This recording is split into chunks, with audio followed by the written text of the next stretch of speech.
Olá, boa noite, bem-vindos ao Jornal Principal. A seguir vamos acompanhar os destaques.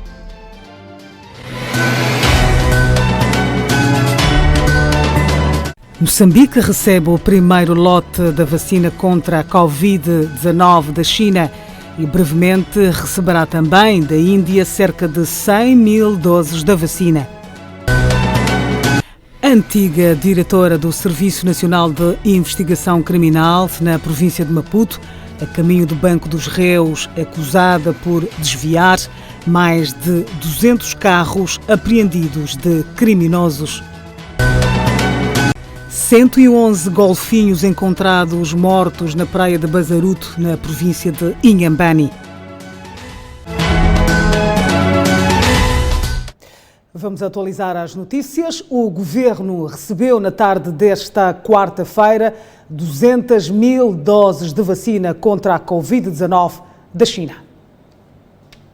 Eram precisamente 15 horas e 30 minutos quando o avião chinês aterrava ao território nacional com um lote de vacina, aguardado com enorme expectativa pelas autoridades sanitárias e governamentais de outros setores de atividade.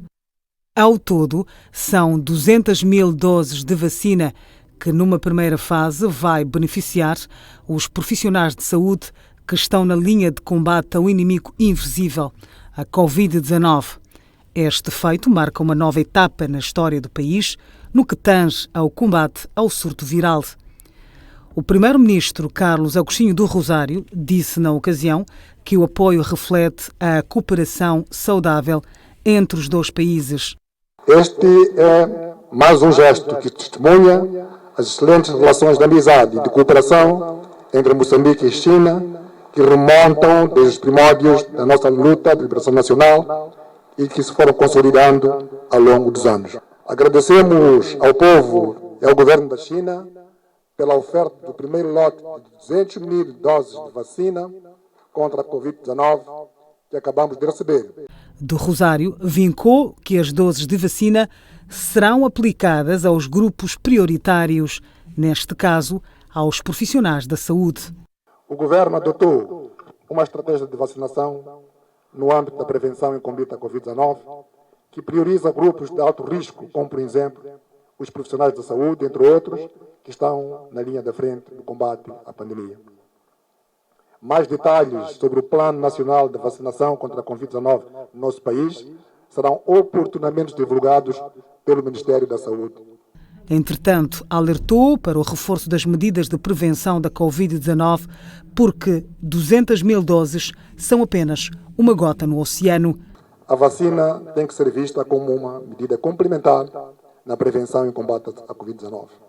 Por isso, devemos continuar a observar estritamente as medidas básicas de prevenção a esta pandemia, tais como a distanciamento físico, lavagem frequente das mãos e o uso das máscaras para cobrir a boca e o nariz. Por sua vez, o embaixador da China em Moçambique, Wang Enjun, reafirmou um apoio incensável do governo de Xi Jinping contra a pandemia.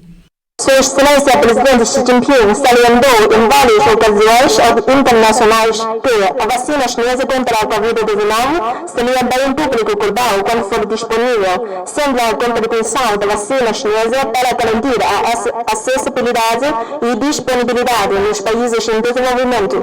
De referir que Moçambique recebe o primeiro lote de vacinas num contexto que tem o registro de 608 óbitos. Moçambique vai receber dos Estados Unidos da América um apoio monetário no valor de 3,4 milhões de euros para apoiar a logística de vacinação no país. É uma informação que era de domínio público, porém desconhecia-se as quantidades de doses da vacina a serem disponibilizadas pela Índia ao país. Dizer que o Sua Excelência Embaixador reiterou a disponibilização de 100 mil vacinas pelo seu país para Moçambique, de modo a fazer face a esta pandemia. Como todos sabemos, a vacina é de facto um dos aspectos mais importantes neste momento para controlar os índices de propagação do Covid-19 rumo ao seu controle. Ainda não há previsão da data da chegada das referidas vacinas contra a Covid-19 ao país.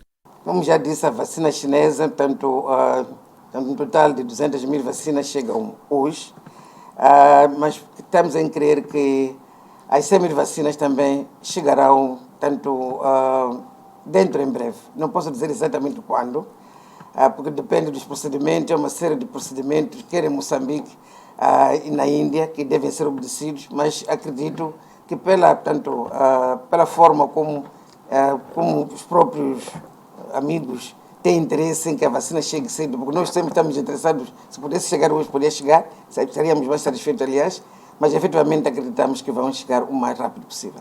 Refira-se que esta quarta-feira chegaram as primeiras vacinas contra a Covid-19 doadas pela China. Um grupo de jovens voluntários integra uma equipa de bombeiros municipais de Maputo que vai desencadear a desinfecção de autocarros em pelo menos 4 terminais de transporte de passageiros na cidade de Maputo. O anúncio foi tornado público esta quarta-feira e abre uma nova página no quadro de prevenção e o combate à Covid-19. A boa nova surge 8 meses depois da interrupção do processo de desinfecção dos autocarros de transporte público de passageiros. Neste trabalho estão envolvidos 8 bombeiros e também temos voluntários ao nível dos distritos municipais. É uma atividade que realmente visa, para além desta desinfecção, a consciencialização dos munícipes no que diz respeito a esta pandemia. Para além de desinfetar, vamos também continuar com as palestras para o uso das máscaras, o uso correto cobrindo o nariz e a boca. É um conjunto de atividades que são levadas a cabo no âmbito de medidas preventivas à Covid-19. Os utentes enaltecem a iniciativa por entenderem que vai reduzir o risco a que estão expostos ao novo coronavírus. Eu acho que é uma iniciativa boa, tendo em conta o contexto em que nós estamos. Isso, de certa forma, ajuda nas medidas de prevenção que foram decretadas, porque eu parto do pressuposto de que a prevenção e o controle desta doença não é só uma atividade que tem que ser tomada de forma individual, mas também coletiva. Vejo que é boa a iniciativa. Ajuda, porque hoje em dia, como está cheio de muitas doenças. A iniciativa é boa.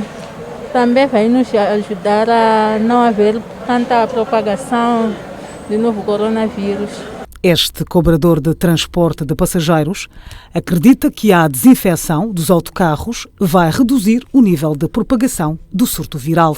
A desinfecção é bem-vinda porque vai nos ajudar muito para evitar essa corona que nós temos, para não se propagar muito.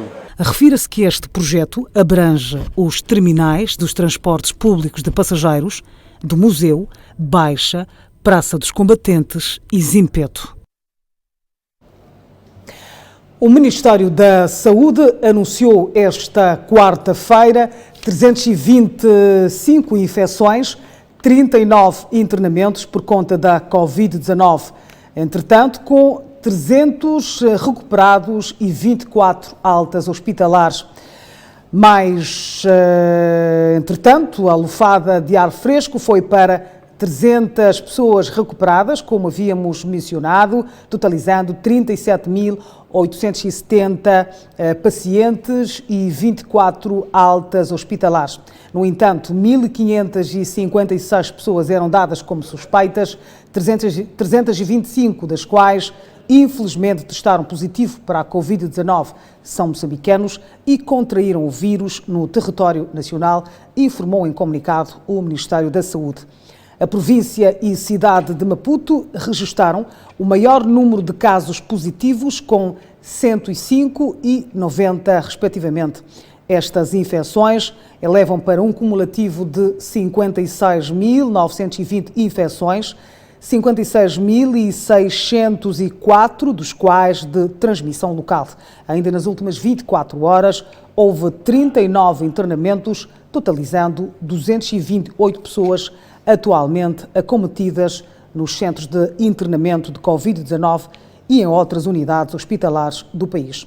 Neste momento, o país tem 18.438 casos positivos da Covid-19 e 14.445 pessoas observam ainda a quarentena domiciliar e as autoridades seguem com 3.555 pessoas que tiveram contactos com infectados.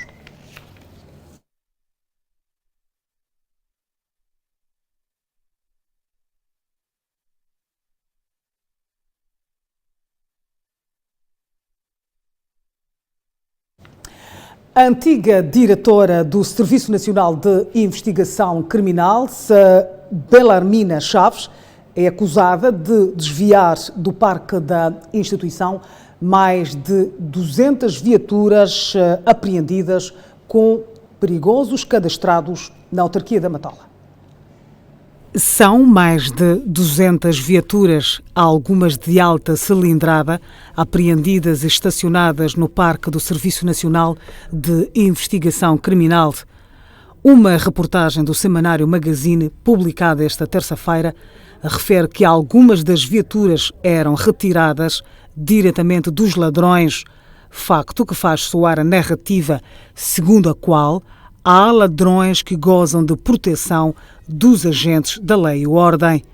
O esquema arrasta-se há anos e alguns magistrados do Ministério Público beneficiavam das referidas viaturas no sentido de acobertar o crime, refere à publicação que cita as investigações do Gabinete Central de Combate à Corrupção da província de Maputo.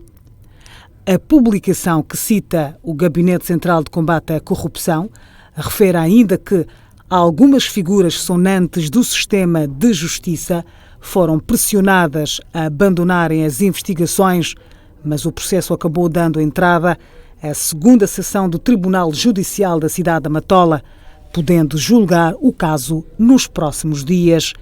Benjamina Chaves mostrou-se surpresa ao ser abordada pelo semanário sobre o caso, mas confirmou ter sido arrolada num processo movido pela anticorrupção, mas sem detalhes, alegando que o processo corre os seus trâmites legais. Estranhamente, a Procuradoria Provincial de Maputo diz não ter informações sobre o caso, porque o mesmo transitou do Gabinete Central de Combate à Corrupção da província de Maputo para a Procuradoria Distrital da cidade da Matola. Benjamina Chaves não tem uma folha notável de realizações. Foi mediatizada em uma operação anti-sequestro que culminou com o resgate a 2 renomados empresários em maio do ano passado, nomeadamente Rizwan Adatia e Manish Cantilal, que viria a abandonar o país devido à evolução da indústria dos raptos na capital e que tende a estender-se às províncias do país. Importa referir que após a instauração do processo, Benjamina Chaves foi transferida à província de Sofala, onde desempenha as funções de procuradora provincial. Partidos da oposição com assentos parlamentares dizem que das 26 matérias a serem arroladas na terceira sessão ordinária, o esclarecimento sobre a gestão dos fundos da Covid-19 deve ser uma oportunidade para o Governo mostrar transparência no uso dos 661 milhões de dólares doados por parceiros internacionais a título de empréstimo. A Renamo diz que o governo deve provar aos moçambicanos que está a fazer o uso devido dos fundos da Covid-19.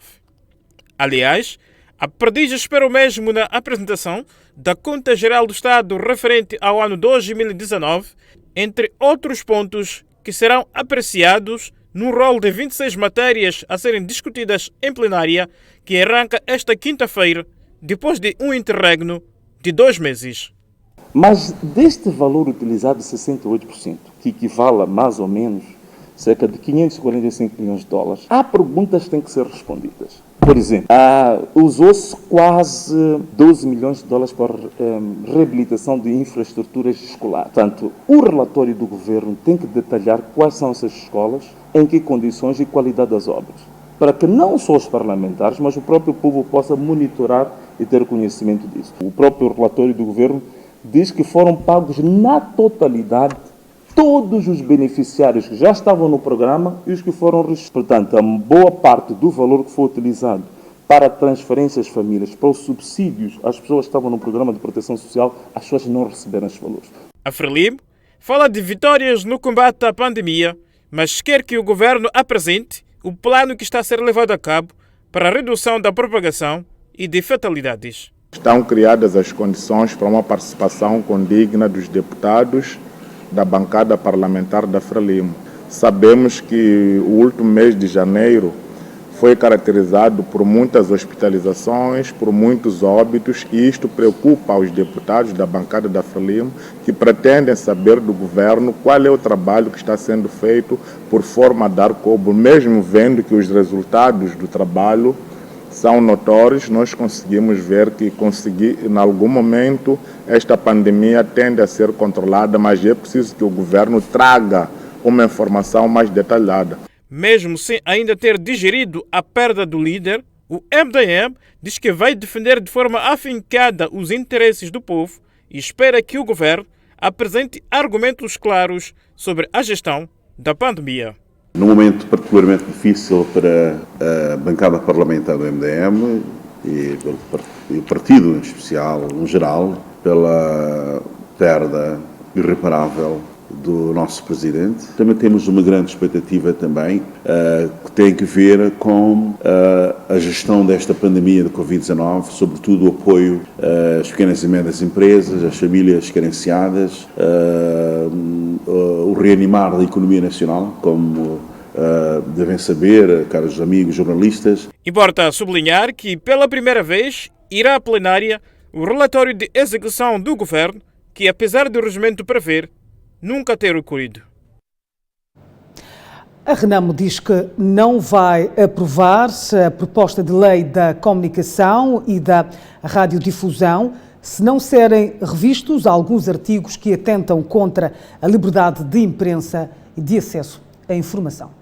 Depois de a sociedade civil alertar ao Parlamento moçambicano sobre o risco de aprovar-se um instrumento inconstitucional que rege a comunicação social, esta quarta-feira a Renamo veio a público dizer que a criação de um órgão regulador sob gestão do governo pode significar um golpe fatal contra a liberdade de imprensa e de acesso à informação. Por exemplo, o artigo 8, que fala da entidade reguladora, portanto, o artigo 1, que diz que vai ser criada essa entidade reguladora com autonomia administrativa, financeira e patrimonial.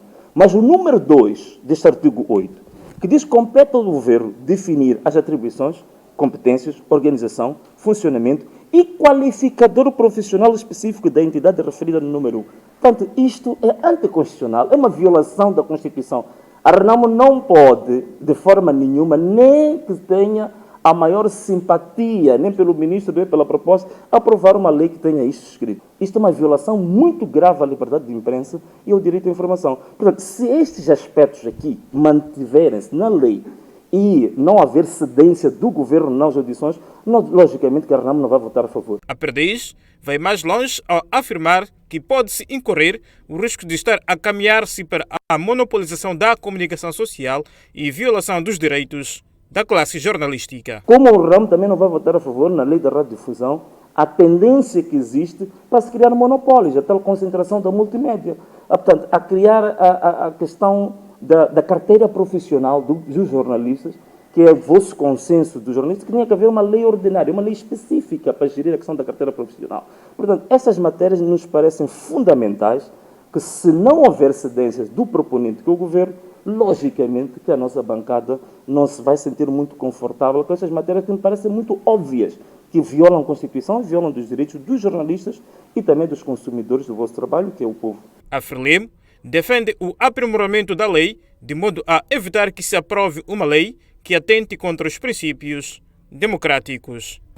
Interessam muito ao contexto atual em que o nosso país cresce do ponto de vista da edificação enquanto que Estado de Direito Democrático, nós achamos que é preciso que esta lei seja muito aprimorada e melhorada para adequar ao contexto atual. A lei sobre comunicação social e de radiodifusão vai a debate na terceira sessão ordinária da Assembleia da República, que arranca esta quinta-feira.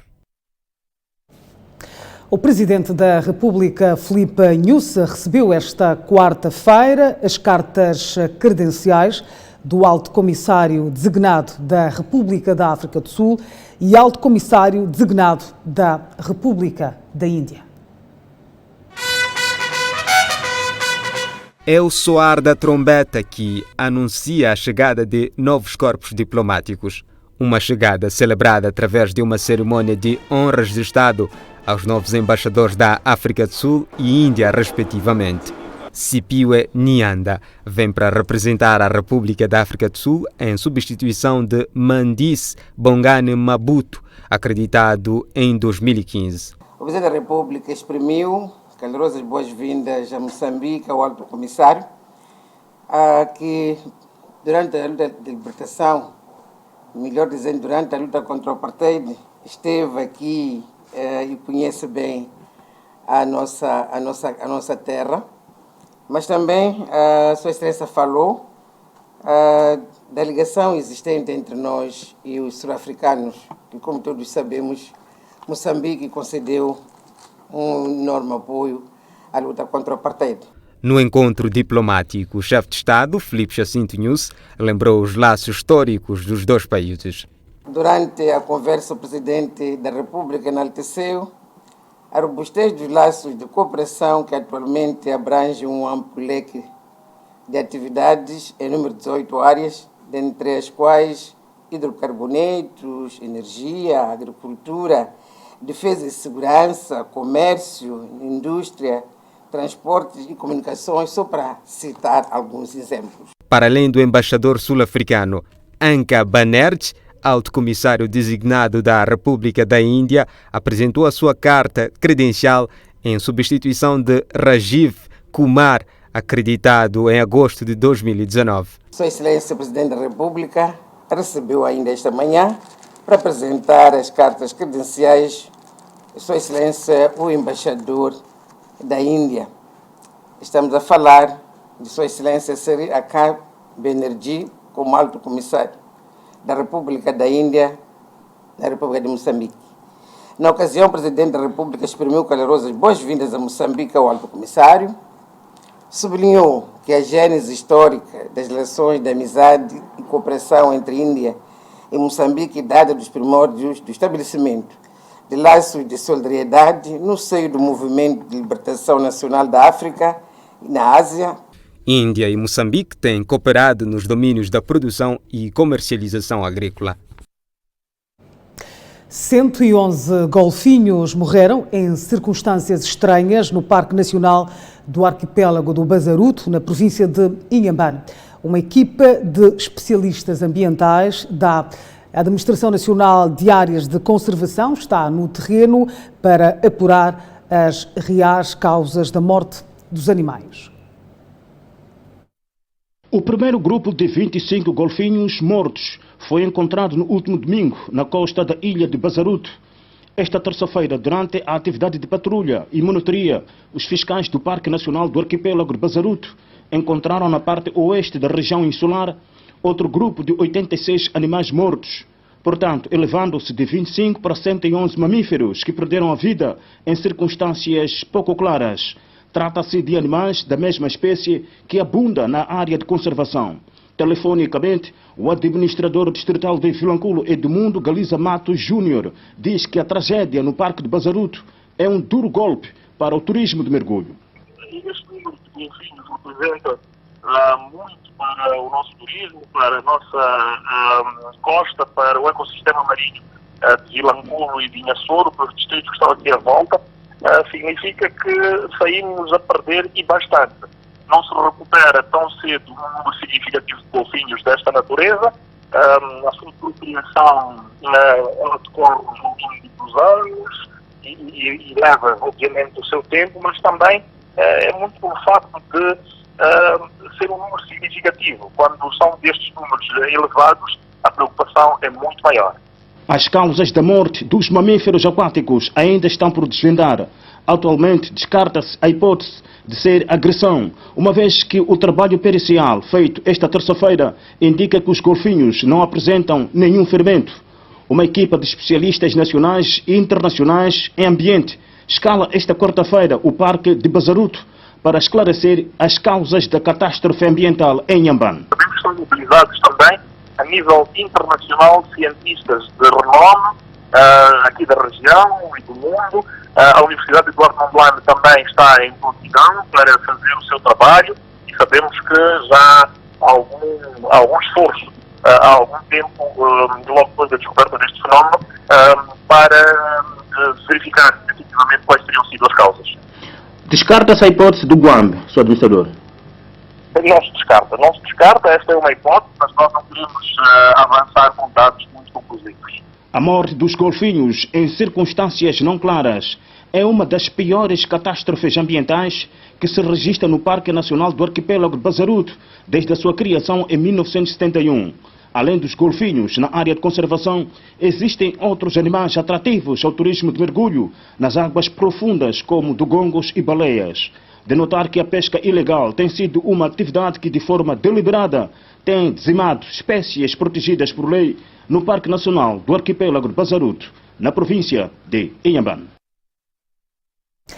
Os resultados dos inquéritos às empresas do mês de novembro de 2020, quando comparados com o mês de outubro do mesmo ano, apontam para um decréscimo do índice de volume de negócios em 0,5% e crescimentos ténues do índice de desemprego e do índice de remunerações em 1,0% e 0,1%, respectivamente.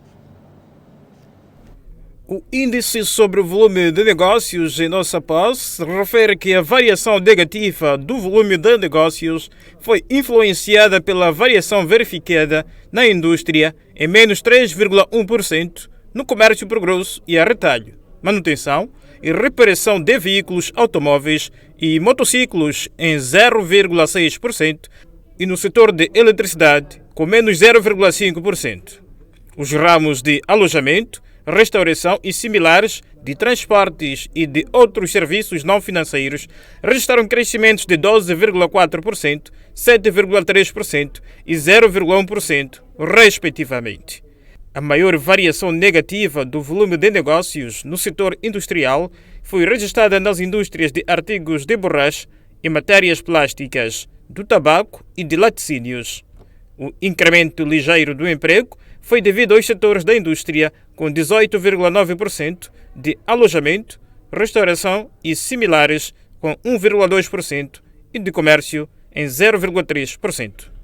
Os setores de transportes e de outros serviços não financeiros registraram quedas de menos 8,7% e menos 0,4%, respectivamente. O aumento tênue das remunerações foi devido ao incremento das remunerações nos ramos econômicos dos transportes, incluindo a armazenagem, com 0,9%, da indústria, com 0,5%, e de alojamento, restauração e similares, com 0,4%. Contrariamente aos setores de comércio e de outros serviços não financeiros, que registraram quedas suaves de menos 1,9% e menos 0,3%, respectivamente. Comparando os índices globais do mês de novembro de 2020 com os do período homólogo de 2019, verifica-se que os índices de volume de negócios e o índice de remunerações registraram aumento de 15,0% e 2%, respectivamente, enquanto que a variação do índice de emprego foi negativa, situando-se nos menos 3,9%. 2 pessoas perderam a vida e outras 12 contraíram ferimentos graves e ligeiros em consequência de um acidente ocorrido na zona de Lourenço, ao longo da Estrada Nacional número 1, na província de Nampula.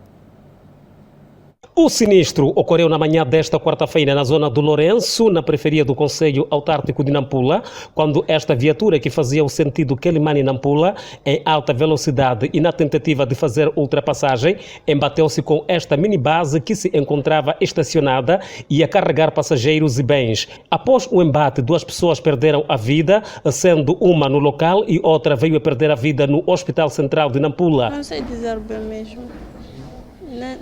Só assustamos enquanto aquele carro já está virado, só todos já gritaram no carro. Não sabemos o que aconteceu, o que bateu, ou se o motorista já estava a conduzir mal. Não consegui mais. Todos já estivemos embaixo, o carro estava do outro lado. Eu não sei explicar quem perdeu vida, quem não perdeu. Mas muitos estavam feridos. Sim. O carro estava cheio? Estava cheio, sim.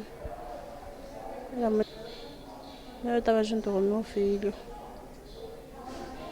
Sim. Qual é o estado do seu filho? Vou dizer que ele está um pouco assim, mas não se feriu. Só recebeu raspagem só. Sim, sim. A responsável dos serviços de urgência nesta unidade sanitária confirma a entrada de pacientes vítimas de acidente de viação. Falando sobre os acidentes que ocorreram hoje, tivemos 2 entradas do acidente que vieram transferidos de Rebau. Felizmente, estes doentes estão estáveis e internados no serviço de cirurgia 2. Mas ontem nós tivemos um outro acidente coletivo que deram entrada 12 doentes e tivemos desses 12 doentes, 2 estão internados na ortopedia, 2 por fraturas do fêmur e 2 também estão internados na cirurgia 2 por múltiplas escoriações e traumatismo crânioencefálico moderado. Os restantes de doentes tiveram altas e estão em tratamento ambulatório.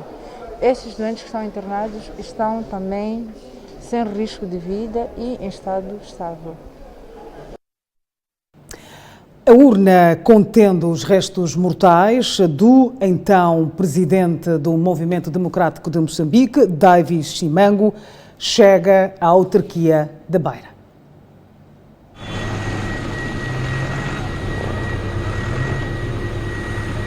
As máquinas roncam por defronte do cemitério Santa Isabel, na cidade da Beira.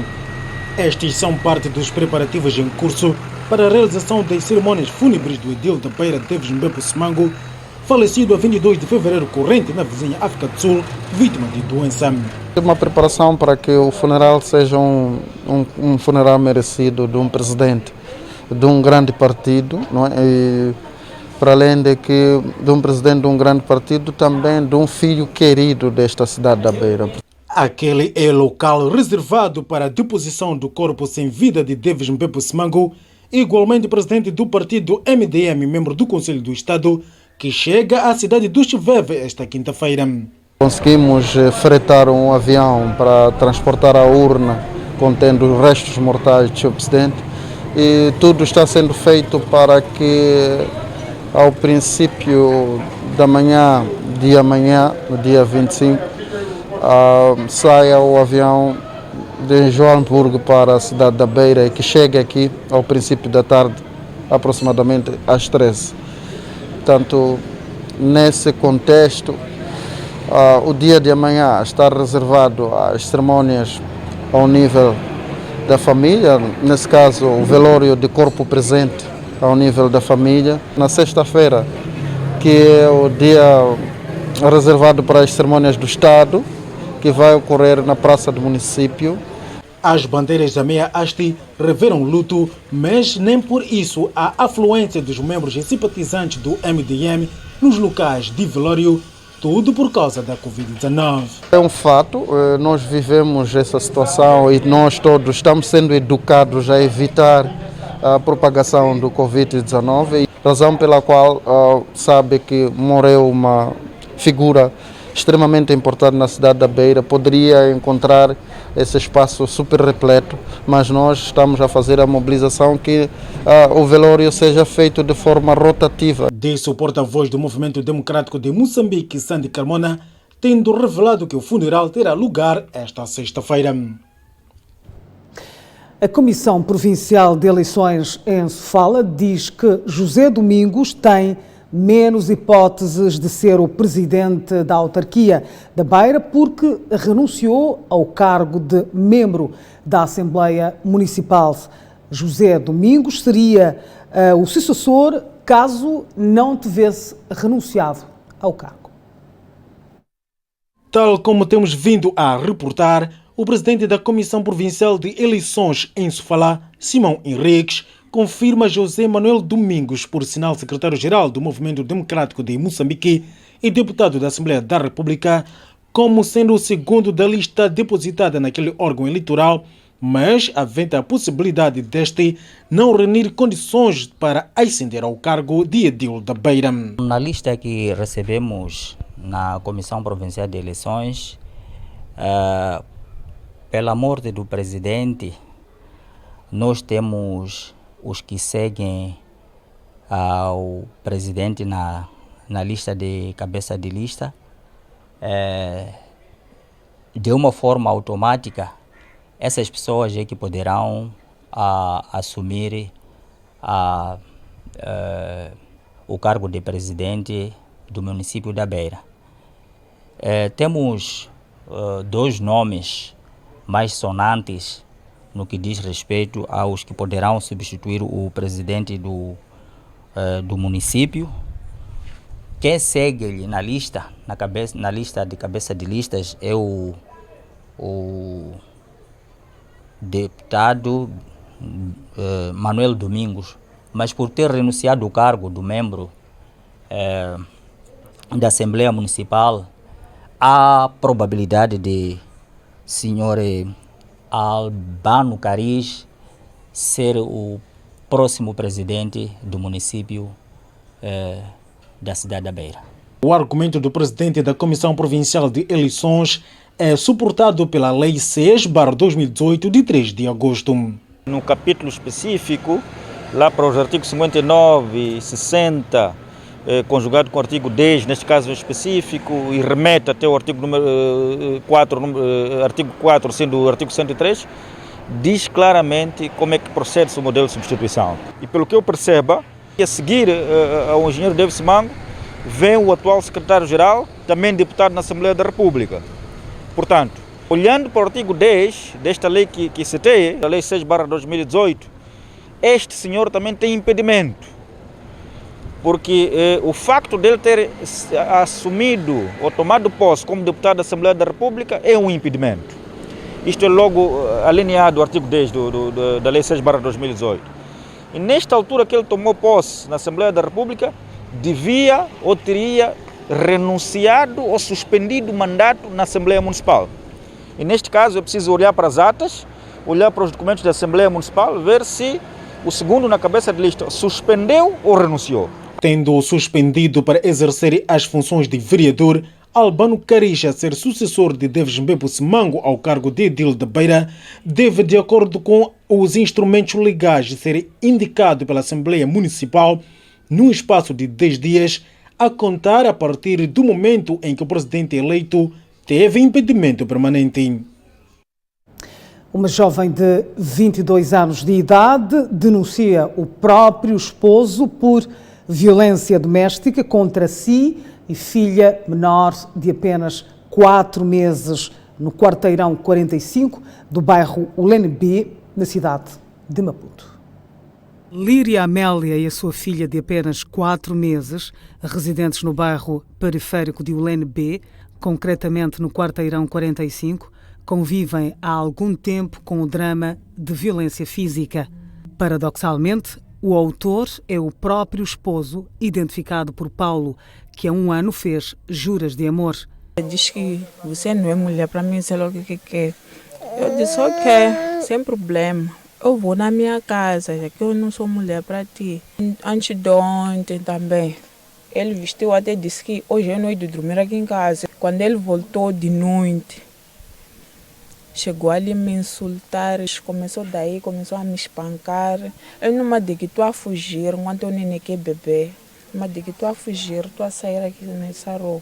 Ele me pega daqui de Capulana quando o neném quer beber. Me deu chapada deu chapada a mim, bebê foi se bater no muro.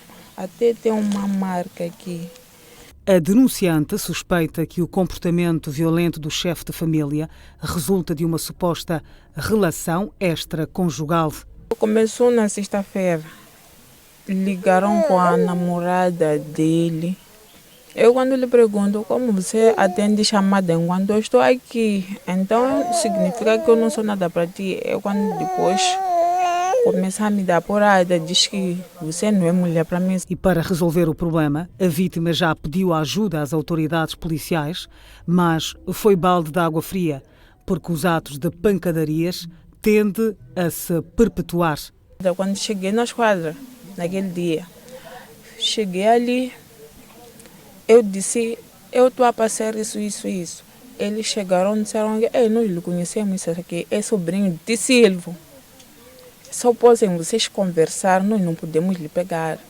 Eu só queria que, mas também levasse porrada do jeito como eu também, quando me bate, eu sinto, tá vendo? Eu cortei cabelo, todo esse sítio aqui, tinha saído o cabelo. Os vizinhos não se contentam com esta ação de violência doméstica e pedem justiça. Todos os dias passa mal, sempre em casa dele. Brincas com o marido, é porrada todos os dias. Lari não é assim. A situação que ela vive é triste, porque ela todos os dias me conta que o marido lhe bate. Eu às vezes acompanho também ela, porque sempre está com uma cara inchada. Não posso falar muito. Importa referir que a brutalidade foi tão longe que aos 2 meses depois do parto, o homem sujeita a esposa à tortura. Vendedeiras da antiga paragem de Cuxamano, na cidade de Tete, indignadas com as retiradas compulsivas protagonizadas pelo Conselho Autárquico de Tete.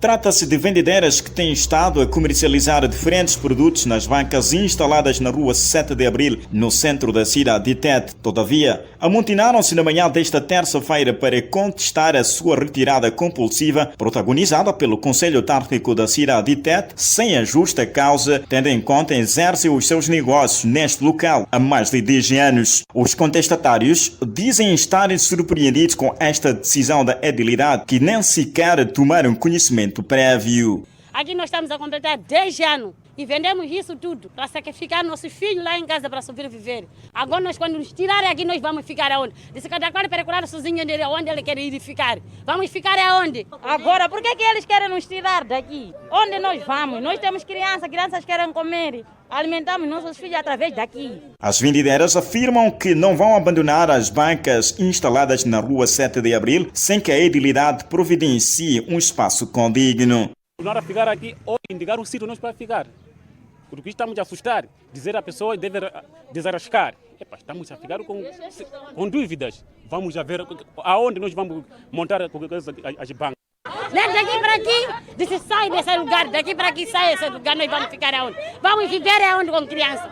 Nós não temos marido. Porque a maior parte delas que sobrevivem de negócios rogam que a situação seja solucionada no mais rápido possível. Queremos sítio para nós onde ficar. Não temos sítio. Estão a dizer que até qual é por cima, mas vamos desarrascar aonde. Queremos pôr lugar para nós nos pôr, pôr lugar para nós ficar aqui.